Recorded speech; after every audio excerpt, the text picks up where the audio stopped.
Realtors, let's talk for a second. Look, you guys want to up the level in the industry. You want to up our reputation. You want the public to stop perceiving us as used car salesmen or slightly above that. You want things to change, then you have to watch this video and do exactly what it is that I'm going to tell you if we want to shift this, okay? So let's get right into it.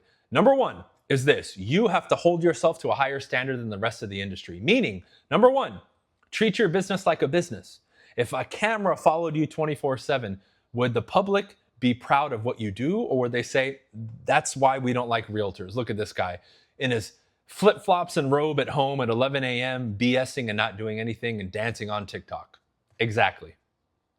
Wake up early, dress good, get to your home office or the real office, get on the phones, prospect, master your craft, be a real legitimate business person. Stop this Instagram social media BS because it's not getting you anywhere, okay? So what that also includes activities and business practices. Are you going to be like every other agent and just lie and cut your commission and take an overpriced listing just to get the listing? That's unethical behavior. That's movement out of desperation. That's used car salesperson. Are you going to lie to buyers and sellers? Are you going to cut corners? Are you going to put your best interest first before the clients? You can't do that. Then you're literally falling into the stereotype and you're causing our reputations to be dragged through the mud. You're a part of the problem. If you're paying into Zillow right now and Zillow Flex after all this stuff that's going on, what is wrong with you? I've been outspoken about that for 13 years, even before Zillow Flex existed. Hopefully you guys are waking up. You're a part of the problem if you're doing that. Because many of you, if you didn't know, that's one thing. But most people know the shady practices that are going on behind the scenes. Give me a break. Look at everybody bragging about it and all those internal conversations and messages that got leaked. It's front and center for everybody, but everybody shuts up. And this is going to lead into point number two. When you see foul behavior, report it. Stop with this, well, nothing is going to happen and they're a big team and they're not going to do anything. If everybody starts reporting them, something's going to have to be done. Why? We need to hold their feet to the fire to raise the standard in the industry. I'm sick and tired of shady people getting away with it because no one reports them and they think they're above the law. No one's above the law. No one is. But if you guys bite your tongue and you don't say anything and then you cry about it, you're just as much of a problem. Report them to your local board. I remember reporting people back when I was in California because I knew these big teams were being shady and not presenting offers. I would report them every time. And finally, one of them started getting investigated because I got some other people to report them as well.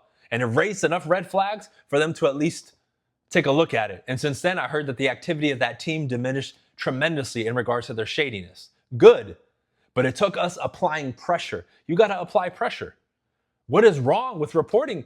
Why are we just going to keep, well, I'm going to take an overpriced listing because everyone else does it. Well, I'm not going to report it because no one else reports it and I think nothing's going to be done. What are we, kindergartners? And we're going to complain? You have a responsibility, just like me, to uphold the level that we, again, carry ourselves in this business. You want to be considered prestigious, esteemed, distinguished, like my program, distinguished agent. There's a reason that I named it that. You have to hold yourself first to that higher standard and then hold other people's feet to the fire when they don't stack up. If they're being shady, if they're not representing their clients, if they're not upholding their end of the fiduciary duty, report their ass. Not false reports, real reports when you know people are being shady. Stop turning a blind eye. No one else is going to take care of it. You need to stand up and do something. How about number three? How about the way that you guys put yourself and portray yourselves on social media? Some of the stuff that I see on social media is absolutely cringe. Absolutely cringe. The extent and desperation that people show just to get some attention because they think it's going to get them leads. And because most of them, not all of them, most of them are just too lazy to prospect and run a real business. Instead of cold calling, door knocking, and talking to people, human beings, well, I mean, who would have thought that that's such a good idea? Oh, let me embarrass myself on social media just so I can potentially get some views and some clicks. I'm all about people being creative and doing their thing online. Have fun, show your personality. But oh my God, people, some of the stuff that they do is absolutely, and you know it's 100% just for attention. But the public is seeing that. You look like a clown. I mean, look at the dress code. We got people in wife beaters and flip flops and backwards hats and Oh, but I'm a luxury #1 real estate agent. No, you're not, my guy. No, you're not. If we're going to be perceived as professionals and not just glorified door openers, start showing something different. Because anytime I do a property tour or anything formal with my team, I'm in a dress shirt, a suit. I look good. You guys remember all the old videos that were on my old channel? We look dapper. We look fly. When I'm out there meeting with clients, I'm always in a suit. At the minimum, no tie, but dress shirt, the suit, the full suit, and then some good shoes. If I door knocked, I'd swap out the formal shoes for tennis shoes because I was out going door to door. But I'm always looking good. Always dressed professionally, smelling good, looking good. Well, Brian, you had long hair. Who cares? It was always tied back and slick and looking good. Oh, Brian, you have tattoos. Who cares? Right? They'll bring up stuff that's irrelevant. Go watch my professional videos and what we show, and you'll see formal pictures of the team and everything that we do, dressed to the T. Now, does that mean you have to wear a suit 24/7? No, but you understand the point that I'm putting here. This is why people look down on us, is because of things like this. We got people, doing dances and stuff on TikTok and all that stuff that I make fun of, and it's like, well, there you go. That's why people think that realtors are cringe. It's because of stuff like that. How about what we show? I see so many people afraid to show the world what we do. Now, I've given you guys tips in regards to social media content creation over the years, and I know people don't really pay attention, right? Even though I had one of the biggest social media platforms for real estate before I got deplatformed, apparently I don't know anything about social media.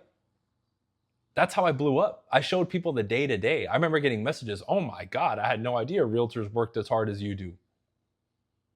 I showed the world what I really did, door to door, phone calling, reading, doing all the activities that I did. That's what you got to show the public. Show them real work. Now, I get it. If you're not doing any real work, there's nothing to show. I understand. But that's a way to hold yourself accountable too. Show the world what we really do. Show them all the ins and outs of a transaction. I remember I did an interview series for my database, and the messages I was getting was wild. I literally went through, I've given this idea plenty of times. I interviewed all the vendors that I work with, my lender, right? My termite inspector, my home inspector, contractors, title reps, right? And everyone that's basically involved in a transaction, escrow officers, like all the stuff, my broker. And I did little 5-10 minute interviews where they talked about their involvement in a transaction and what they did. And the responses I got from my database were like, oh my God, this is awesome. I never saw anything like this. I had no idea, a real estate transaction was this involved and included this many people.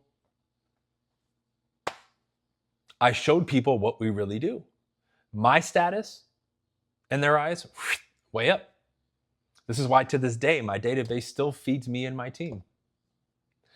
Just this year alone for myself and some of my agents here in Miami and South Florida, I referred 3 deals, no, 4 now, because I just referred another one to my team this year, which probably in total this year, I've only kept like 10% of it, will more than likely be around $100,000 in commission that I've given out from my database that I built from day one, that I still work now with stuff like I just described to you.